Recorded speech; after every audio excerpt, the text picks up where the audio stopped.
Sahabat setia Gowor yang dikasihi Tuhan, Shalom. Hari ini adalah Kamis 14 Oktober 2021.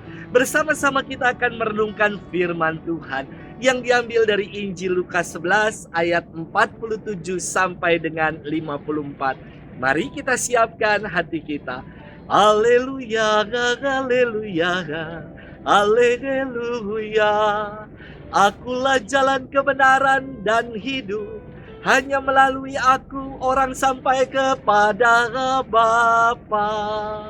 Haleluya, haleluya, haleluya. Tuhan bersamamu dan bersama rohmu. Inilah Injil suci menurut Lukas, dimuliakanlah Tuhan. Sekali peristiwa tatkala duduk makan di rumah orang Farisi, Yesus berkata, "Celakalah kalian sebab kalian membangun makam bagi para nabi, padahal nenek moyang mula yang telah membunuh mereka. Dengan demikian kalian mengakui bahwa kalian membenarkan perbuatan nenek moyangmu, sebab mereka telah membunuh nabi-nabi itu dan kalian membangun makamnya. Sebab itu hikmat Allah berkata, Aku akan mengutus kepada mereka nabi-nabi dan rasul-rasul, tetapi separuh dari antara para nabi dan para rasul itu akan mereka bunuh dan mereka aniaya. Maka dari angkatan ini akan dituntut darah semua nabi yang telah tertumpah sejak dunia dijadikan, mulai dari darah Habel sampai kepada darah Zakaria yang telah dibunuh di antara mezbah dan rumah Allah. Bahkan aku berkata kepadamu, semuanya itu akan dituntut dari angkatan ini. Celakalah kalian, hai ahli-ahli Taurat, sebab kalian telah mengambil kunci pengetahuan. Kalian sendiri tidak masuk ke dalamnya, tetapi orang yang berusaha masuk kalian halang-halangi."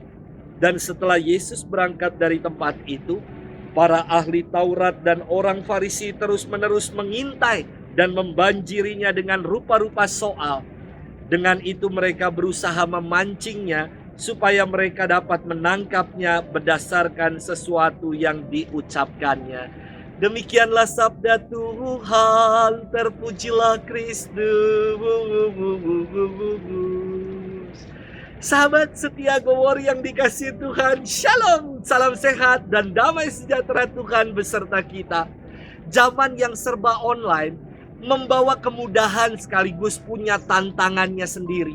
Zaman ini disebut sebagai era disrupsi, di mana digitalisasi merambah ke segala sektor kehidupan, juga ke sendi-sendi perkembangan iman. Menarik sekali untuk menggali makna disrupsi. Menurut KBBI, disrupsi artinya tercabut dari akar. Digitalisasi yang membawa kemajuan dan kemudahan telah mengubah tatanan hidup kita. Masih pentingkah untuk kembali pada akar? Buat saya bukan hanya sekedar penting, namun akar kemanusiaan inilah yang harus diperjuangkan agar kita tidak menjadi robot yang hanyut dalam inovasi dan kreasi artificial intelligence. Sahabat setia Gowor yang dikasihi Tuhan, dalam firman hari ini Yesus kembali melanjutkan kecamannya kepada para ahli Taurat. Ia bersabda, "Celakalah kalian, sebab kalian membangun makam bagi para nabi, padahal nenek moyang mula yang membunuh mereka." Yesus ingin mengingatkan mereka kalau Allah telah mengutus para utusannya, nabi-nabinya, namun nenek moyang mereka malah menolak, menganiaya dan membunuh para utusan Allah itu. Kini Yesus datang membawa warta kabar gembira.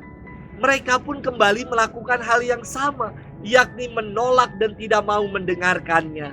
Maka Yesus kembali melanjutkan firman-Nya, "Celakalah kalian, hai ahli-ahli Taurat, sebab kalian telah mengambil kunci pengetahuan, namun kalian sendiri tidak masuk ke dalamnya.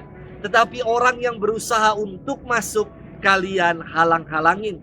Inilah sikap para ahli Taurat yang hanya sekedar tahu namun tidak berbuah dalam perbuatan.